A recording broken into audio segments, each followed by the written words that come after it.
Il-kap tal-Oppożizzjoni u tal-Partit Nazzjonalista Bernard Grech fisser ir-riżenja tal-Ministru Clayton Bartolo bħala rebħa tal-poplu fuq min baqa' jiddefendi l-indifensibbli.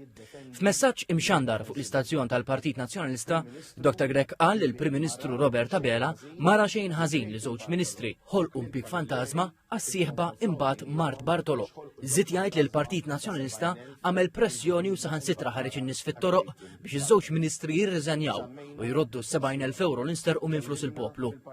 Tenna li mhux aċċettabbli li jkun hemm liġi għall-allat u liġi għall-poplu u għalkemm stqar li huwa tajjeb li sar l-ewwel pass qal li dan sar tard u bil-pressjoni tal-poplu fosthom il-Partit Nazzjonalista, il-Midja u l-istudenti.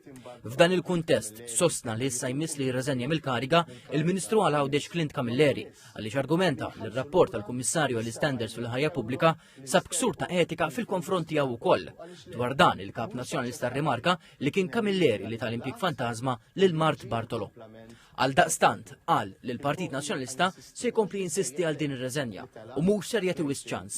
Temm jgħid li l-poplu għandu dritt tal-kontabilità u jinsab maqut kontra gvern ta' frodi biss, frodi spiss.